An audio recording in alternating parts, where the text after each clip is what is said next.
السلام عليكم ورحمة الله وبركاته. ازيكم حبايبي؟ عاملين ايه؟ يا رب تكونوا بخير. اللهم صل وسلم وبارك على سيدنا محمد وعلى آله واصحابه اجمعين. النهاردة يا بنات هنعمل كيكة من احلى الكيكات اللي ممكن تجربيها. طعمها حلو جدا، والاحلى ان هي مغذية وهتعجب ولادنا.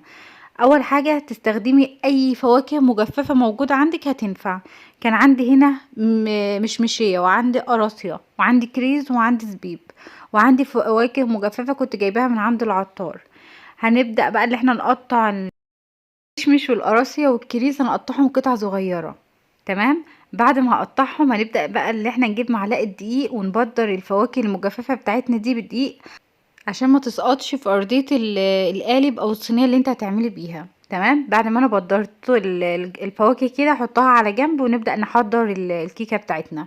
عندي كوباية الا ربع من الزبدة، هاخد عليها كوباية الا ربع من السكر بودر او سكر يكون ناعم، ما يكونش حبيباته خشنة، وابدأ اضربه بالمضرب السلك او المضرب الكهرباء. عندي مقدار 3 بيضات، كل بيضة بتاخد ظرف من الفانيليا. تمام. هبدأ انزل بالبيض بتاعي كله، وابدأ اللي انا اضربه. هنضربهم كلهم كده مع بعض. تمام. بعدين نبدأ اللي احنا نضيف الدقيق بتاعنا.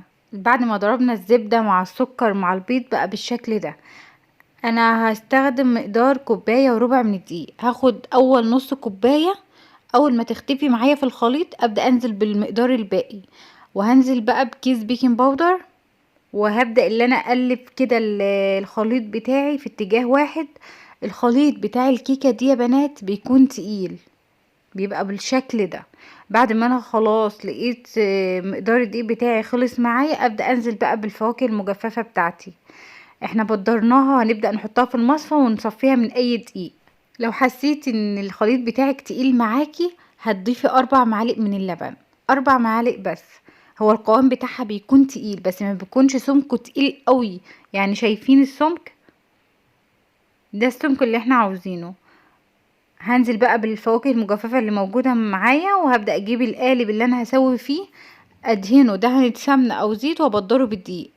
الكيكة بتاعتي دي بتفضل في الفرن حوالي 30 دقيقة، من 25 دقيقة ل30 دقيقة. بتاخد شوية، يعني بتاخد وقت اطول من الكيكات التانية.